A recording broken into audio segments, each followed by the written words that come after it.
Hi, hello, வணக்கம் மக்களே. நான் கோச் கீர்த்தனா. நம்மள நெறைய பேருக்கு மிடில் கிளாஸ் லைஃபே பிடிக்கிறதில்ல. நல்ல கோடீஸ்வரனா இருக்கணும், பெரிய ஆஃபீஸுக்கு சிஇஓவா இருக்கணும், நல்ல காஸ்ட்லியான கார்ல வந்து இறங்குனா, கார் டோர திறக்க சர்வெண்ட் இருக்கணும், நாம நடந்தா நமக்கு பின்னாடி 4 பேர் நடந்து வரணும், டே ஃபுல்லா பிஸியா ஹேப்பியா இருக்கணும். இந்த மாரி உங்கள எத்தன பேர் இந்த பகல் கனவ கண்டிருப்பீங்க? இது யாருக்கெல்லாம் ரிலேட் ஆகுதோ அவங்க கமெண்ட் பாக்ஸில் எஸ்ன்னு கமெண்ட் பண்ணுங்கள். இனிமே நீங்கள் பகல் கனவு காண வேண்டியதில்லை. ஏன்னா நான் சொல்கிற இந்த 8 ரகசியத்தை ஃபாலோ பண்ணிங்கன்னா பகல் கனவுக்கான உங்களுக்கு ஃபஸ்ட்டு டைமே இருக்காது. அந்த அளவுக்கு நீங்கள் பணம் சம்பாதிக்கிறதுல பிஸியாக இருப்பீங்க. கோடீஸ்வரனாக தேவையான இந்த 8 விஷயங்கள் என்னென்னு பார்க்கலாமா? வாங்க வீடியோக்குள்ளே போகலாம். அதுக்கு முன்னாடி கோடீஸ்வரன் ஆகணும்னா நீங்கள் ஃபஸ்ட்டு கோடீஸ்வரன் மாதிரி திங்க் பண்ணணும். மாதிரி என்ன, நான் கோடீஸ்வரனாக தான் இருக்கேன்னு நீங்கள் நம்பணும். ரகசியம் நம்பர் 1, பணத்துக்கு பிடிச்சது அறிவு. கோடீஸ்வரங்களோட சைக்காலஜி தான் இம்பார்ட்டண்ட்டான பேஸ்மெண்ட்டே. அதை ஃபஸ்ட்டு நாம் ஸ்ட்ராங்காக போடணும். அது என்னென்னா, பண விஷயத்தில் எந்த விதமான எமோஷனுக்கும் இடம் தரக்கூடாது. ஏன்னா அது உங்களை சரியான முடிவு எடுக்க விடாது. பணத்தை தனி வழியில் செயல்படுத்தணும், உணர்ச்சிகளை தனி வழியில் கையாளணும். இதை ரெண்டையுமே ஒரே வழியில் கொண்டு போனால் தான் ப்ராப்ளம் க்ரியேட் ஆகும். உங்கள் ஃப்யூச்சரை ஃப்ரஸ்ட்ரேட்டட் இல்லாமல் கொண்டு போகணுன்னா இந்த பேஸ்மெண்ட்டை ஆழமாக போடுங்க. உங்கள் கிட்டே இருக்க பணத்தை எல்லாம் சோகம், சந்தோஷம், பயம், ஆசை அப்படின்னு இந்த உணர்ச்சிகளுக்கு ஆளாக்கி பணத்தை செலவு பண்ணாதீங்க. இந்த தப்பை பணக்காரன் பண்ணவே மாட்டான். ஒரு எம்என்சி கம்பெனியோட ஓனர் நல்ல காஸ்ட்லியான கார் யூஸ் பண்ணுறாருன்னா அதுக்கு பின்னாடியும் ஒரு உளவியல், அதாவது சைக்காலஜி இருக்குது. அந்த பணக்காரர் வீட்டில் இருந்து ஆஃபீஸ் போக ½ ஆகும்னா கார்லேயே லேப்டாப் மூலியமாக என்னென்ன இன்ஸ்ட்ரக்ஷன் சொல்லணுமோ அது எல்லாமே சொல்லி முடிப்பார். அந்த காரில் எந்த ஷேக்கிங்கும் இருக்காது. அவருக்கு ஒரு ரூம் ஃபீலிங் தான் கொடுக்கும். இன்கேஸ் எனி ஆக்சிடெண்ட் ஃபேஸ் பண்ணால் கூட அந்த காரில் இருக்க சேஃப்டி ஃபீச்சர்ஸ் அவர் உயிரை கூட காப்பாற்றிடும். ஸோ அவர் சும்மா ஒன்றும் பந்தாக்காக எல்லாம் அந்த காஸ்ட்லி காரை வாங்கியிருக்க மாட்டார். அது அவருக்கு தேவைப்பட்டது, அதுக்காகத்தான் வாங்கினார். நாமும் அதே மாதிரி தான் நம்ம ஆசைக்காக காசை செலவு பண்ணாமல் நம்ம தேவைக்காக செலவு பண்ணணும். அது ₹1 இருந்தால் கூட இந்த ரகசியத்தை மனசில் வச்சுக்கிட்டு தான் நீங்கள் அடுத்த செலவை செய்ய தயாராகணும், உணர்ச்சிகளை கட்டுப்படுத்திக்கிட்டு. ரகசியம் நம்பர் 2, ஃப்ரெண்ட்ஸ் ஈக்குவல் டு மணி. நம்ம தமிழில் ஒரு பழமொழி இருக்குது, உன் நண்பன் யார் என்று சொல், நான் உன் குணாதிசயங்களை சொல்வேன் அப்படின்னு ஒன்று இருக்குது. இது முழுக்க முழுக்க உண்மையான ஸ்டேட்மெண்ட் தான். ஏன்னா உங்கள் கூட இருக்க ஃப்ரெண்ட்ஸ் கடன் வாங்குறது, தேவையில்லாத செலவு செய்கிறது, லைஃப்பை பற்றி நெகட்டிவாக பேசுகிறது அப்படின்னு இருந்தால் நீங்களும் அதே மாதிரி தான் திங்க் பண்ணுவீங்க. ஆனால் அதே அவங்க investment, new business, future goals, finance improvement இந்த மாதிரி பேசினா நீங்களும் அதில் ஒரு பார்ட்டாக இருக்கணும்னு திங்க் பண்ணுவீங்க. உங்களுக்கு அதில் நாலேஜே இல்லைன்னாலும் அதை இம்ப்ரூவ் பண்ண ட்ரை பண்ணுவீங்க. உங்களுக்கு பாசிட்டிவாக பேசுகிற ஃப்ரெண்ட்ஸ் இல்லைன்னாலும் பரவாயில்ல, ஆனால் ஃபர்ஸ்ட் இந்த நெகட்டிவ் ஃப்ரெண்ட்ஸை கட் பண்ணுங்கள். அப்போ தான் உங்கள் மைண்டுக்கு திங்க் பண்ண டைம் கிடைக்கும். நீங்கள் வேணும்னா ட்ரை பண்ணி பாருங்கள். அந்த புலம்புற ஃப்ரெண்டை மீட் பண்ணாமல் அவாய்ட் பண்ணி பாருங்கள். அப்போ தான் நான் சொல்கிறது புரியும். இதைத்தான் பணக்காரங்களும் ஃபாலோ பண்ணுறாங்க. உங்கள் ஃப்ரெண்ட் சர்க்கிளை மாற்றினா உங்கள் பேங்க் அக்கௌண்ட்டில் கண்டிப்பாக சேஞ்சஸ் நடக்கும். ஏன்னா அவன்தான் உங்கள் பேங்க் பேலன்ஸையே பாதி காலி பண்ண ஐடியா கொடுத்துருப்பான். அவங்க யாருன்னு தெரிஞ்சு நீங்கள் விலகிடுங்க. அதுதான் உங்கள் பர்ஸை காப்பாற்றும். இது ஒன்றும் ஃப்ரெண்ட்ஸை மட்டும் சம்மந்தப்பட்டது இல்லை. இதுதான் உங்கள் வருங்கால முதலீடு, அதாவது ஃப்யூச்சர் இன்வெஸ்ட்மெண்ட்டாகவே இருக்கும். ரகசியம் நம்பர் 3, உச்சம். உங்ககிட்ட எந்த திறமை இருந்தாலும் அதை பணமாக மாற்ற ஸ்டெப் எடுங்க. ஏன்னா ஒருத்தருடைய திறமை இன்னொருத்தருடைய தேவையை பூர்த்தி செய்யும். அது நமக்கு பணமாக வந்து சேரும். இப்போது உங்கள் திறமை கலை சார்ந்தும் இருக்கலாம், நுட்பமான அறிவாகவும் இருக்கலாம். ஃபார் எக்ஸாம்பிள், உங்களுக்கு குக்கிங் நல்லா வரும்னா அதை பணமாக மாற்ற நிறைய வழிகள் இருக்குது. வீட்டிலிருந்தே பல்க் ஆர்டர்ஸ் இல்லைன்னா ஃபுட் டெலிவரி பண்ணுற நிறைய சர்வீஸ் ஆப்ஸ் இருக்குது. அது கூட டைப் பண்ணி பணத்தை சம்பாதிக்கலாம்.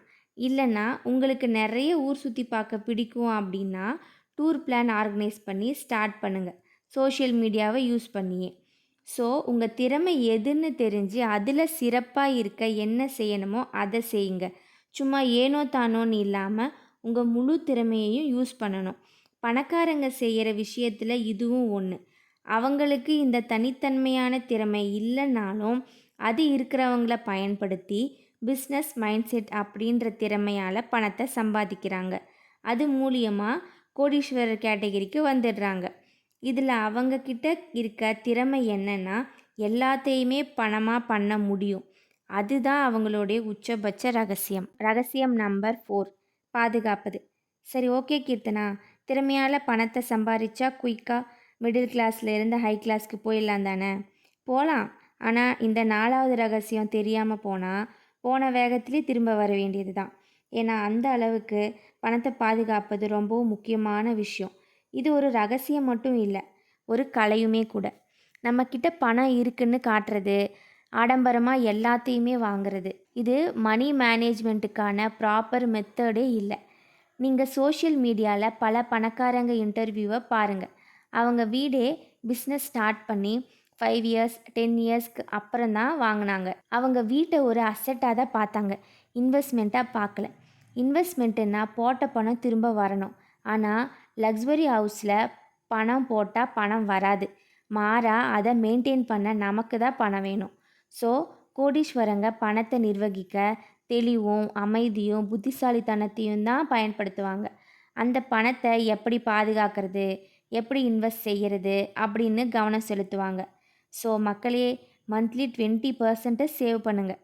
பணத்தை பெருக்கணும் அப்படின்றத தான் பாதுகாக்கணும்னு சொல்கிறேன். அந்த எண்ணம் தான் நம்மளை பல மடங்கு பெருக்கத்துக்கு கொண்டு போகிற முதல் படி. ரகசியம் நம்பர் 5, ஃப்ரீ கிஃப்ட்ஸு. ஃப்ரீ கிஃப்ட்ஸ்க்காக எந்த ஒரு விஷயத்தையும் பண்ணாதீங்க.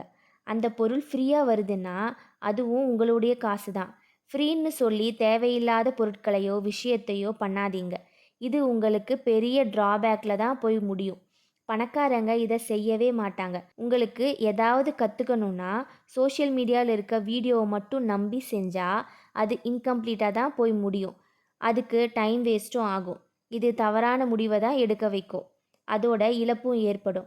பட் அதே நீங்கள் ஒரு ப்ராப்பர் கோர்ஸை கற்றுக்கிட்டா தெளிவான முழுமையான அறிவு கிடைக்கும். அது உங்கள் முதலீட்டை பல மடங்கு பெருக்க பயன்படும்.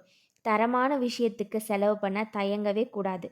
அது ஒரு புக்காகவோ இல்லை ஃபுல் ப்ராக்டிஸாகவோ எக்ஸ்பீரியன்ஸ் இருக்க எக்ஸ்பர்ட்டோட ஸ்பீச்சாக கூட இருக்கலாம். ஏன்னா நமக்கு எப்போ மூளையில் பல்பு எரியும் தெரியுமா? நமக்கு கிளியரான ஐடியாலஜி இருந்தால் தான். அது ஃப்ரீயாக கிடைக்காது. தேடணும், தேடி தேடி படிக்கணும், பார்க்கணும், கேட்கணும்.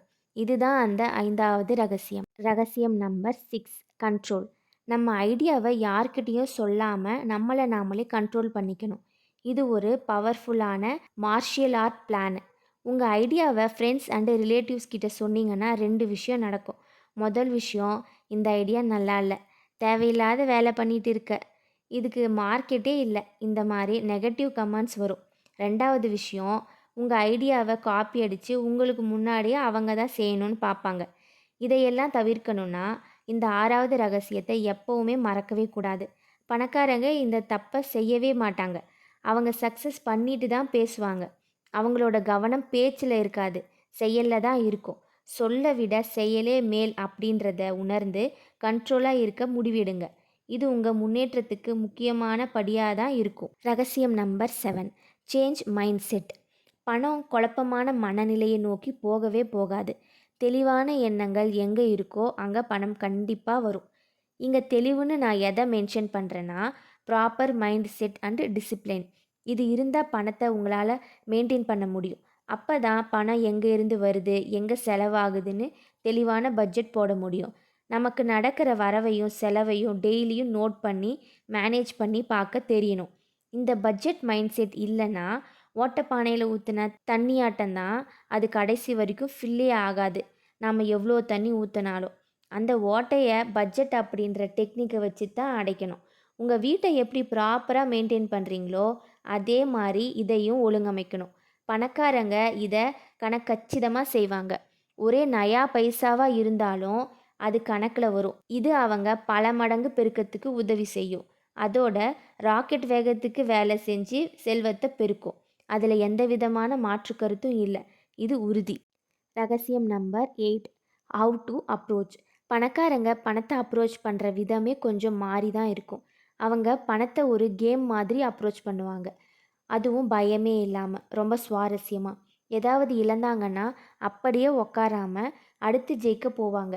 இந்த மென்டல் ஹெல்த்து தான் வேணும். பயத்தை முதல்ல விடணும். அதோட அந்த விளையாட்டோட ரூல்ஸ் அண்டு டெக்னிக்ஸை கற்றுக்கிட்டு பிளான் போட்டு வின் பண்ணுவீங்க. இது உங்களுக்கு ஒரு ஃப்ரீடமை கொடுக்கும். ஃப்ரீடம் இருந்தால் நீங்கள் ப்ராட் மைண்டடாக தான் வேலை செய்வீங்க. ஓகே மக்களே, இந்த 8 ரகசியமான பேசிக் ரூல்ஸை வச்சு பணத்தை நல்லா சம்பாரிங்க. இந்த வீடியோ உங்களுக்கு பிடிச்சிருக்குன்னு நம்புகிறேன். லைக் பண்ணுங்கள், ஷேர் பண்ணுங்கள் அண்ட் சப்ஸ்கிரைப் பண்ணுங்கள். பாய்.